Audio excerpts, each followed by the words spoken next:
Yorana et bienvenue dans Manava. Faire appel, mise en exécution, des termes qui font peur mais qui sont pourtant essentiels dans le processus de justice en Polynésie comme ailleurs. Et nous allons décrypter tout cela avec nos invités. Alors pour en parler sur le plateau, j'accueille Maître François Mestre, qui est avocat et ancien bâtonnier. Hervé Leroy, qui est substitut général près la cour d'appel de Papeete. Bonjour. Maître Teretina Vernaudon, qui est présidente de la Chambre des huissiers de Polynésie. Yorana. Et Wendy Otumimi, qui est directrice adjointe de l'APAGE. L'APAGE, c'est l'Association polyvalente d'action socio-judiciaire. Alors, votre mission aujourd'hui est claire, c'est nous faire comprendre un peu plus notre système judiciaire. Et pour commencer, Hervé, alors qu'est-ce qu'un appel et qu'est-ce que ça veut dire ? Alors, un appel, ça veut dire concrètement, déjà, un appel, c'est une voie de recours, et une voie de recours qu'on exerce parce que on n'est pas content de ce qui a été jugé en première instance par le tribunal et on décide de faire appel.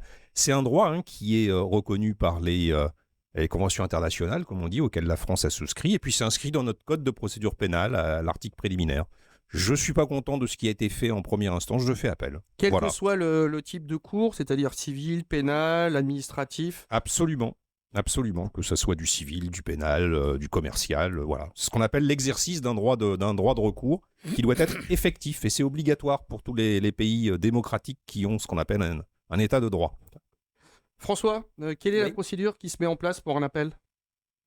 C'est précisément l'appel. C'est une voie de recours ordinaire donc, qui est suspensive. Alors, sauf en matière administrative où là, effectivement, l'appel n'est pas suspensif. Alors, il faut expliquer suspensif. Alors, suspensif, c'est qu'on n'exécute pas la décision de première instance. Voilà. C'est un double degré de juridiction. On rejuge l'affaire en fait et en droit, si ce n'est qu'il y a certaines décisions pour lesquelles l'appel n'est pas suspensif. En matière de référé, les ordonnances de référé, donc dans les cas d'urgence en matière civile, là, effectivement, c'est exécutoire de droit. C'est-à-dire qu'on peut mettre à exécution cette décision même si on a formé appel à côté et qu'on fait rejuger Alors, l'affaire. quelle est la vraie différence avec le premier jugement ? Est-ce qu'il y a techniquement, est-ce qu'on va avoir la même approche ou est-ce que ça va être encore différent ? Théoriquement, on ne devrait pas avoir la même approche. Alors, c'est vrai que le dossier reste le même, les faits restent les mêmes. En revanche, on ne repart pas de zéro puisqu'il y a une décision que l'appelant, celui qui fait l'appel, qui forme appel, doit critiquer. Donc, on peut développer de nouveaux moyens, de nouveaux arguments devant la cour d'appel. Ce ne sont pas les mêmes juges, parce que souvent, c'est vrai qu'on a la question. C'est ça va important de le être jugé préciser, par, voilà, oui. par les mêmes personnes. Non, heureusement, sinon le deuxième degré de juridiction n'a plus d'intérêt. Teretina, dans ce cas de figure, quel est le rôle de l'huissier de justice ? Pardon, j'étais en train de chercher mes mots. Quel est le rôle de l'huissier de justice, est-ce qu'il est obligatoire et en quoi est-ce que vous intervenez ? Complètement. Donc, le rôle de l'huissier de justice, c'est de délivrer l'acte en question parce que l'huissier est un officier public, donc un officier ministériel qui a été nommé donc, en Conseil des ministres sur proposition du parquet général. Et donc, le monopole de délivrer donc, la décision de justice et de la porter en main propre à la personne qui est destinataire de l'acte. Et cette personne-là donc, a des moyens de recours qui sont prévus pour cette personne-là. Donc, alors, c'est pour dire aussi que l'huissier est un messager, n'ayez pas peur, parce que lorsque l'huissier ou le clerc d'huissier, donc qui est le représentant de l'huissier, vient chez vous, donc n'ayez pas peur parce qu'en fait, ce n'est qu'un messager et d'ailleurs, il est là pour vous aider donc à constituer, à vous transmettre la décision de justice et aussi de manière à ce que vous puissiez prendre un avocat pour vous défendre pour la suite de la procédure. D'autant que l'huissier est aussi juriste de proximité, donc il est là. Si donc la il personne... a même, si on vous amène le fameux message, oui. On peut lui poser 2-3 questions pour dire qu'est-ce que je dois faire derrière, comment je dois, qui je dois contacter, il est à même de nous répondre. Et limite, il faut en abuser. En fait, c'est pour dire que les personnes, elles sont là, elles sont surprises de la venue de l'huissier. Et donc, il faut en fait poser toutes les questions qu'il faut. Voilà. Parce que non seulement sur l'acte en lui-même, donc c'est déjà tout mentionné à l'intérieur et des fois même en langue tahitienne, mais il faut lui poser des questions de manière à ce qu'en plus, on connaît tous les partenaires, même les avocats et autres, et on peut leur conseiller d'aller voir tel avocat ou tel un autre avocat par rapport à sa spécialité. Donc, n'hésitez surtout pas. Quel est le coût justement de cette action ? Alors, ça dépend. Donc, en général, c'est à la demande de la partie qui a gagné contre la partie qui a perdu. Après, ça dépend parce que nous sommes soumis à une réglementation bien Il y a tarifiée. des barèmes, Donc, peut-être. exactement. D'accord. Donc, on a une tarification bien spécifique. Voilà, et ça commence par 5 000 francs et qui peut aller. Après, ça dépend aussi du déplacement. Par rapport au coût de déplacement, Oui. s'il y a beaucoup de personnes sur l'acte, parce que quand il y a une seule personne, ça va, mais lorsqu'il y a 64 personnes à délivrer et réparties dans toute la Polynésie française, là, Ouais, c'est le un peu coût est plus pas le même, compliqué. effectivement. Ouais. Exactement. François, quel temps d'attente entre un jugement et un appel? Est-ce qu'il y a, on va dire, une moyenne ou est-ce que c'est propre à chaque dossier? Alors, c'est pas comme le fût du canon qui met un certain temps pour refroidir, mais ce serait une réponse de Normand. Non, mais les délais étaient plus longs avant. Maintenant, je crois que ça fonctionne malgré tout mieux et plus court. Alors, ça dépend des matières, hein. Ça peut aller on va dire, au plus court de 1 an à 2 ans. Après, on sait qu'en matière foncière, c'est beaucoup plus long. Il y a une spécificité, Mais c'est bien de effectivement. le préciser parce que pareil, il faut que la Même justice. si les délais ont été réduits malgré tout, en matière foncière également. Mais bon, c'est toujours un peu plus long, effectivement. Wendy, alors vous êtes aux côtés de victimes lors de procès parfois difficiles, on va dire émotionnellement. Est-ce que parfois ça peut bloquer une procédure en appel? Comment est-ce que vous allez accompagner les personnes? Ça peut être effectivement mal perçu par la victime parce que le principe même de faire appel, c'est de revenir sur ce qui a été De décidé. contester ou de. Voilà. Exactement. Si l'auteur fait appel, l'auteur d'une infraction, et donc la victime qui a subi cette infraction-là peut mal le percevoir, effectivement.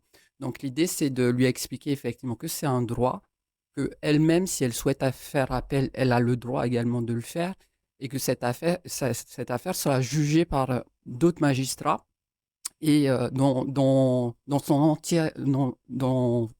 son entière, en fait. Dans sa globalité? Ouais, Ouais. dans sa globalité. Donc, du coup, l'idée, c'est de lui expliquer tout ça et de l'accompagner s'il faut physiquement à l'audience. Ça, c'est le côté victime. Et est-ce que parfois, il y a des personnes aussi qui se disent, celles qui ont été, celles qui ont demandé le procès, et on se dit, bon, attends, j'ai pas envie d'y retourner, quoi, parce que l'appel, ça va être long et c'est encore beaucoup d'énergie, ça a un coût aussi.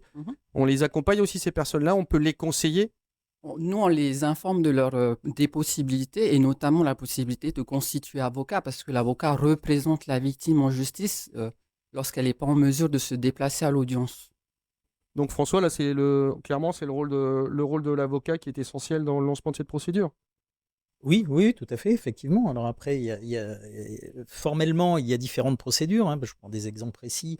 En matière de droit du travail, on fait appel par déclaration au greffe du tribunal du travail. Quand c'est devant la cour, on doit enregistrer une requête qui interrompt le délai d'appel, etc. Et puis, il y a effectivement le rôle de l'avocat qui a un rôle de conseil. Et j'allais dire, on ne conseille pas automatiquement de faire appel. C'est fonction du dossier, c'est fonction de la motivation de la décision qu'on souhaite éventuellement attaquer. Voilà. Il y a la notion émotionnelle aussi à prendre en compte. Oui, alors ça, c'est pas tellement en matière civile. Ça, effectivement, c'est plus en matière pénale. Où, Parfois, il y a peut-être des victimes qui ne seront pas capables de revivre ça. Tout à fait, qui veulent tourner une page. Voilà, ça peut être parfois des prévenus. Alors, c'est peut-être moins fréquent, puisque l'enjeu n'est pas le même, forcément. Voilà. Est-ce qu'il y a obligation d'avoir un avocat? Alors, ça dépend des matières. Par exemple, oui, alors maintenant, il y a la postulation quasiment dans presque toutes les matières, hein, en matière civile. Mais c'est pas obligatoire. En matière pénale, il n'y a pas d'obligation. Oui, on va dire que c'est plutôt recommandé parce que justement, il y a des termes à comprendre, des procédures à comprendre. Oui, oui, je vous vois sourire, mais c'est vrai que c'est peut-être mieux d'y aller quand même. Pour ma paroisse, ce serait pas bien. Oui, mais il y a une réalité quand même. Effectivement, il y a une réalité. Il y a des dossiers qui sont plus complexes que d'autres en plus. Je veux dire, parfois, il y a des moyens qu'il faut développer qui sont assez techniques. Oui, puis c'est un vrai métier. Et puis, c'est un vrai métier, il y a un vrai vocabulaire et c'est un vrai monde. Hervé, tous les éléments sont identiques à la première instance? Ah bah oui, parce que quand on fait appel, effectivement, c'est le dossier qui a été déjà jugé par le tribunal correctionnel, puisque moi je vais parler que de la matière pénale, qui revient sur le bureau de la cour d'appel, on va dire, et puis on examine effectivement tout ce qui a déjà été évoqué par le tribunal correctionnel, et puis surtout le jugement pénal qui a été rendu et qui permet effectivement d'être critiqué.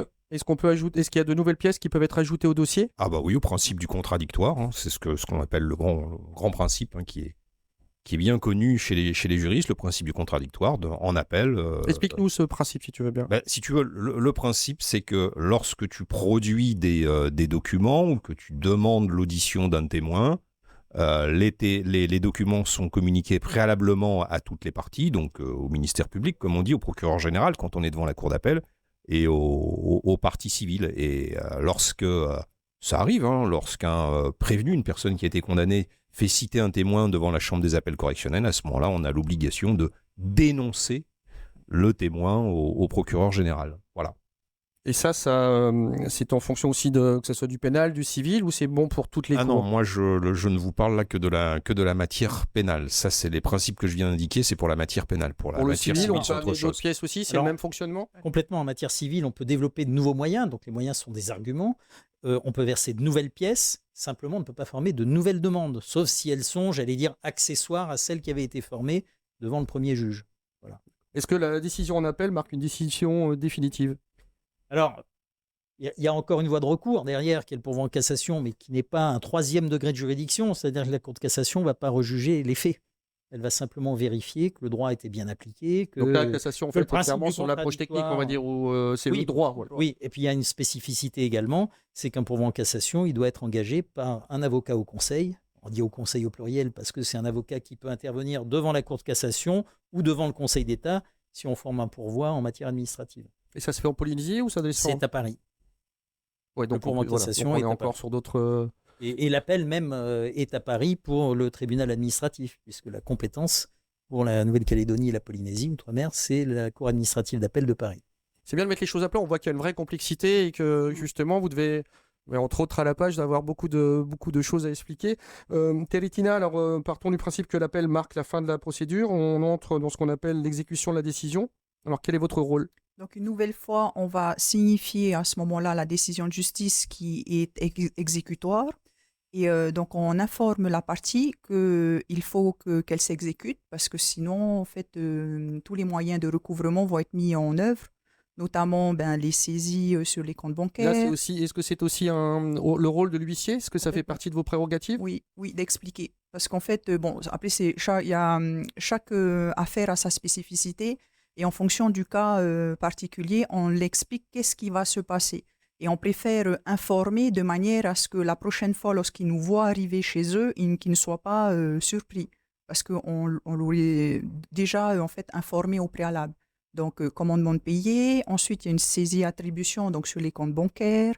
En plus, là vient d'être mis en place le SBI, donc c'est le solde bancaire insaisissable, qui protège un peu donc, les débiteurs, c'est-à-dire qu'il y a un on laisse pas les gens sans argent. Voilà, en fait. Il y a un disponible qui est insaisissable.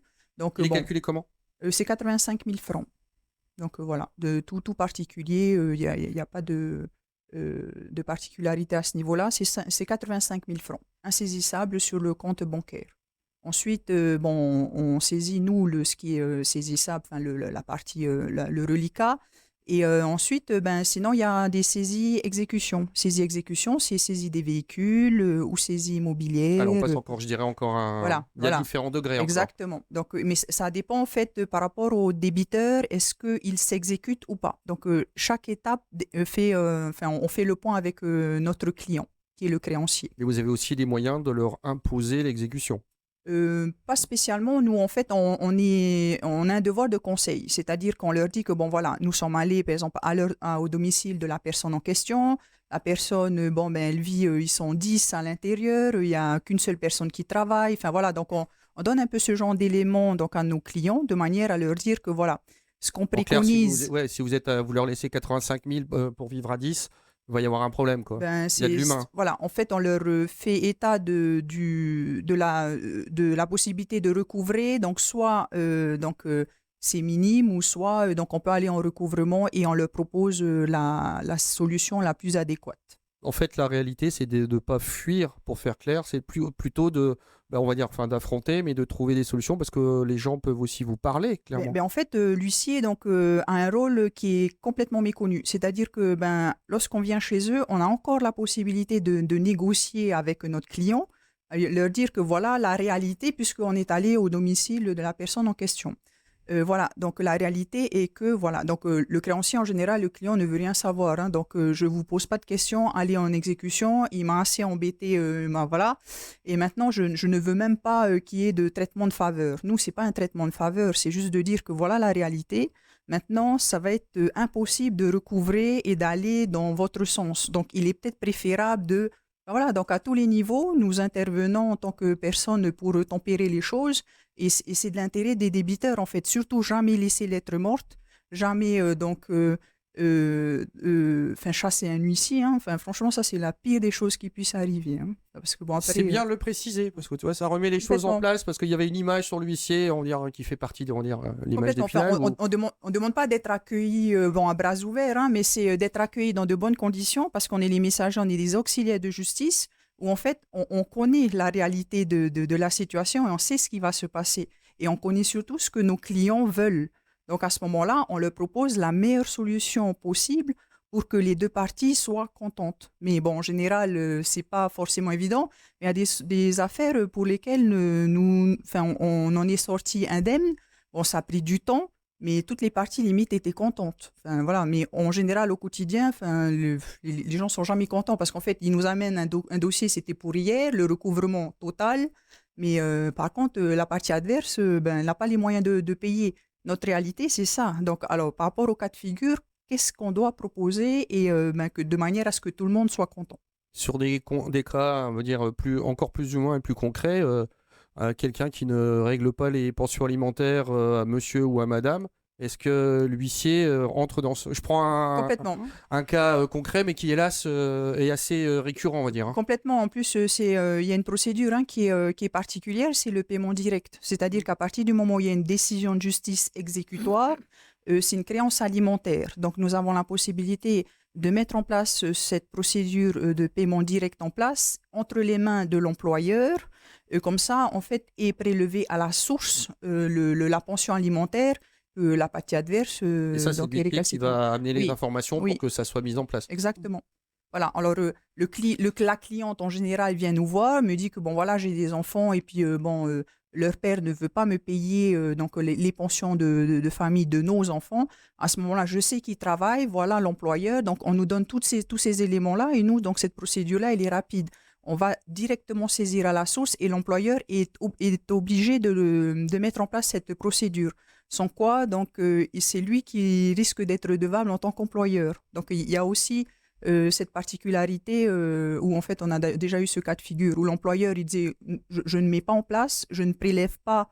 Donc, il y a eu un accord avec son employé et puis il fait traîner au maximum. Non, parce qu'après c'est compliqué. Il y a des personnes qui disent je ne veux pas payer la pension alimentaire. À ce moment-là, je démissionne. Enfin, bon, le problème n'est pas résolu. Ou sinon, on a des employeurs, ah non, ne venez pas m'embêter par rapport à ça, ça ne me regarde pas par rapport à ce qui se passe dans leur famille, mais c'est une obligation. Donc, il y a une loi qui prévoit qu'on va prélever à la source. Ils n'ont pas... Je pense que les précisions que tu viens de donner vont éclaircir pas mal de... vont donner des idées à pas mal de personnes qui ont du mal à... Et d'ailleurs, si je peux rebondir, Stéphane, c'est vrai qu'il faut connaître cette procédure et puis ne pas hésiter à aller voir un huissier parce que, comme je dis souvent... la voie pénale n'est pas toujours la meilleure, notamment lorsqu'il s'agit de non-paiement de pension alimentaire. Il y a une infraction pénale qui s'appelle le délit d'abandon de famille, c'est comme ça. Mais ce n'est pas nécessairement la meilleure voie. Oui. Est-ce que c'est la fameuse phrase « vaut mieux un bon accord qu'un mauvais procès » C'est un peu dans l'esprit, ça peut être ça. À ce stade, il n'y a plus d'accord, il y a une décision. Ouais, donc, faut il y a une décision appliquée. Et pour rebondir sur ce que disait Teretina, c'est vrai qu'il ne faut pas oublier que l'huissier, c'est finalement l'interface. L'huissier, il agit à la demande de la personne qui le saisit. Donc, il y a du ménager dont tu parlais tout à l'heure, c'est ça et puis, c'est... On peut parler avec l'huissier, justement. Oui, c'est-à-dire qu'il agit à la demande d'eux. J'allais dire presque au nom et pour le compte d'eux.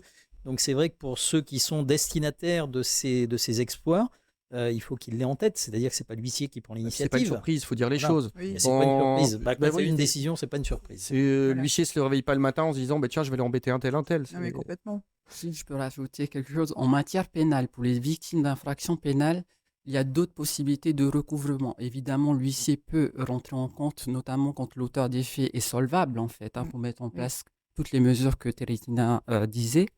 Mais il y a par ailleurs le fonds de garantie, un fonds qui est en métropole, qui est amené à indemniser les victimes d'infractions pénales. Si la personne qui n'est pas solvable. Exactement, ou refuse tout simplement de régler les dommages et intérêts. La victime doit faire quelle démarche? Alors, il y a 3 services en fait. Au fonds de garantie, il y a le fonds de garantie pour les victimes d'infractions graves, notamment pour les homicides et les viols.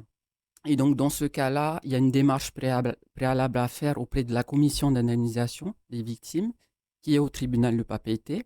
Donc, c'est un formulaire à compléter.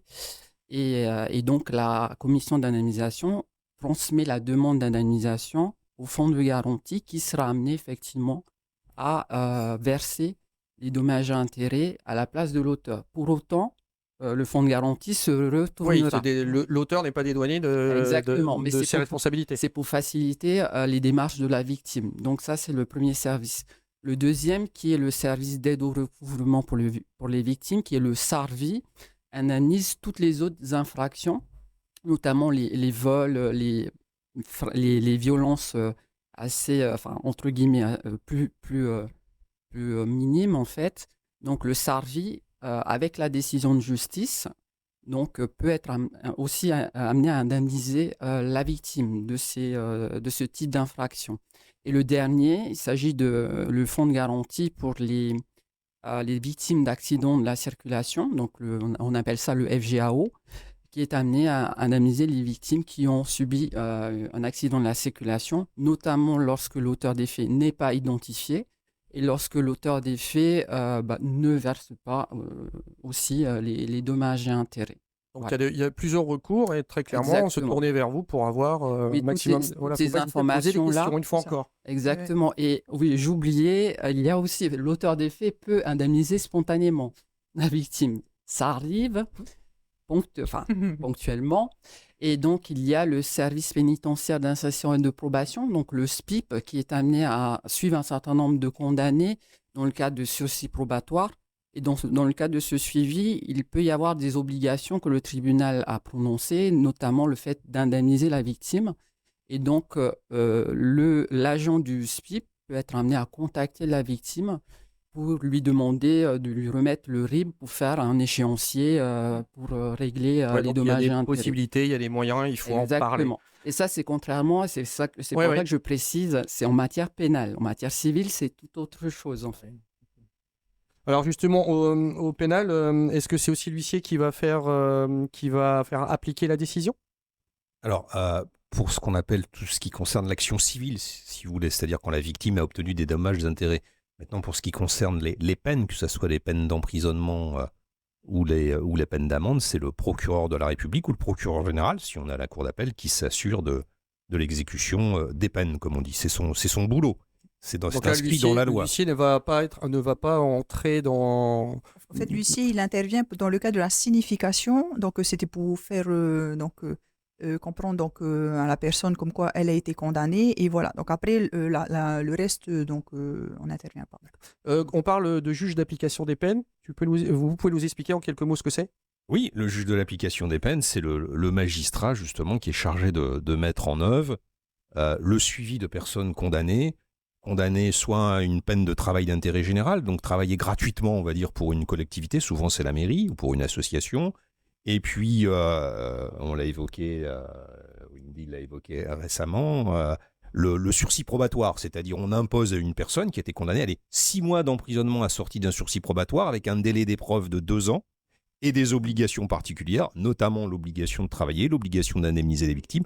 Donc c'est le magistrat de l'application des peines qui est saisi par le procureur de la République et qui est chargé de faire le suivi du condamné, de s'assurer que les obligations particulières sont exécutées, avec bien évidemment le concours du service du SPIP, du service pénal de probation Donc, qui va et suivre, d'insertion. justement. Tout à fait. Il Il y a un suivi. le bracelet électronique en fait partie, ce genre de Tout choses? à fait. La peine d'emprisonnement qui est subie sous le régime du bracelet électronique, c'est le juge de l'application des peines qui est chargé de vérifier l'exécution de la bonne mesure avec l'administration pénitentiaire. Si les choses ne sont pas suivies, appliquées, le juge d'application des peines peut prendre une décision encore différente. Tout à fait, le juge d'application des peines, à ce moment-là, sollicite les réquisitions du procureur de la République ou du procureur général, et il y a ce qu'on appelle une mise à exécution de la peine, c'est-à-dire concrètement, la personne se retrouve à Nouhoutania après un débat contradictoire. Elle peut même faire l'objet d'une arrestation provisoire et dans un délai qui est prévu par la loi, le débat contradictoire a lieu et on voit si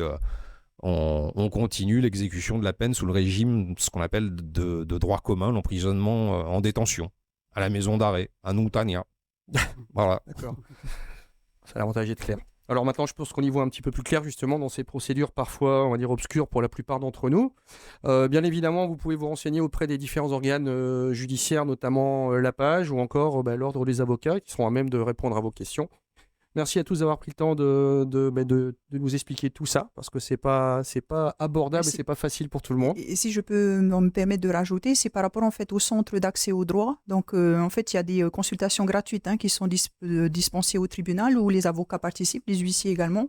Et puis même va être mis en place sur Auréa et puis éventuellement dans les îles. Enfin voilà, donc c'est un dispositif mis à la disposition de nos justiciables, donc à ne pas hésiter. Alors vous avez bien fait de le rappeler. Voilà, merci. Vous retrouvez tout de suite le VA, votre journal en tahitien. On se retrouve demain à 17h15. Bonne soirée sur TNTV.